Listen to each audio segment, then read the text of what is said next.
Hello, my name is Roger. I'm a UK radio amateur, call sign G1LIW.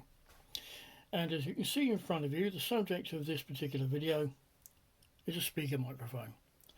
This is a genuine Kenwood SMC 34. This is a Chinese version of the same thing. There are a couple of differences here and there, mostly in the electronics. A while ago, I thought I'd lost this particular wonderful bit of kit. As it happens, I put it somewhere safe and I've forgotten where I put it. I have now found it again. But in the interim, I ordered two of these Chinese versions on the basis that one might not work. I'll be able to cobble bits together from both of them to make one working one. That was the idea.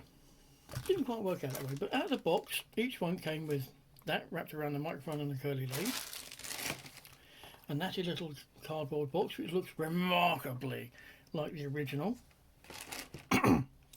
and paperwork that was actually properly printed as opposed to photocopied as you might find with other knockoffs. Even came with a circuit diagram, very handy, which is identical to the original, by the way. So let's put one of these away. Right off the bat you can tell the difference. Notice the print on the knockoff. Not as precise, not as easily discernible. The backs are very similar. On this one I peeled off the label, but the CE label was on the original as well. The lock button, very positive. Not so much on this one. And on this one, it's an absolute nightmare. So you do get what you pay for. But if you want something with a volume control on it, your options are fairly limited. So, let's go into testing these. Back in a moment. We have my Fluke 116 multimeter. We have the Chinese version of the Kenwood SMC 34 on this one, and the genuine SMC 34 on this one. Let's do the genuine one first. The microphone line, when you press the PTT, opens up a circuit between, thank you, the 2.5mm stereo plug and the 3.5mm stereo plug. And that's open. We'll now do resistive testing on this button, on this ring rather, to show you these three function buttons. Let's put that there where it's easy to find. These are the function buttons and they are unlocked. So, they come through here. Button 1 should be 3.9k. Pressing button 1, testing button 1. It helps if I put it on resistance. Whoops. Button 1 shows 3.9k, bang on the money. Button 2 should show 10k, bang on the money. Button 3 should should show 27k, bang on the money. That's all good. Now we will transfer, go back to continuity, small ring on the knockoff. And I'll just test it to make sure that that's set to off. So, press the PTT, should open this, which it does. Good.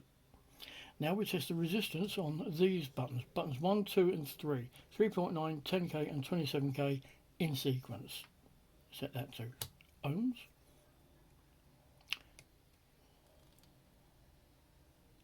It's 3.89k, close enough. 10k, bang on the money, literally. 26.94, close enough for government work. So those work as advertised. That's good. Now we come to this. This is a volume control and it comes through, get on continuity, this pin here, and the resistance changes as you adjust the dial.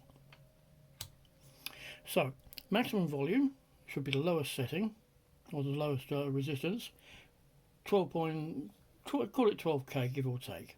That's okay. Now we set it to maximum. This is the Chinese one, bear in mind. 532 megs. Excuse me. Double check that again. 532 ohms, I beg your pardon. Didn't think that was right? Now we will test this one, the original. On minimum, remember the original was around 12.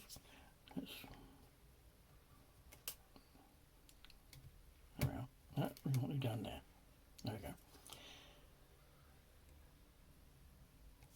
On ohms, it should be showing. That's interesting. What's happened there?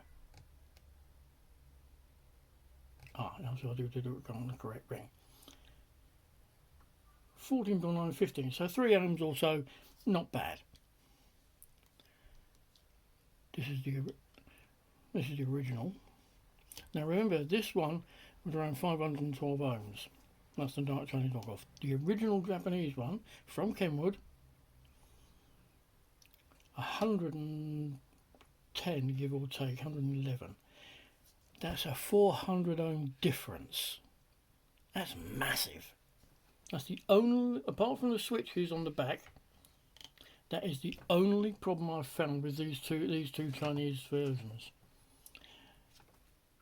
At that minimum setting, it's 512 ohms. That makes a very, very quiet conversation from the other end. That's the only difference I've been able to find with these. That and the fact that the microphone the microphone cable isn't quite as curly or flexible as the original Chinese version. And when straight out of the box and very cold to the touch, because it had just come out of the air freight, half the control stuff didn't work on this one. So these, when they were new, were about 40 quid. Expensive, but well worth the money. These were a third the cost. They work after a fashion, but since you can't get the originals anymore, they're worth it. Thanks for your time. Have a nice afternoon. Golf 1, Lima India Whiskey, out.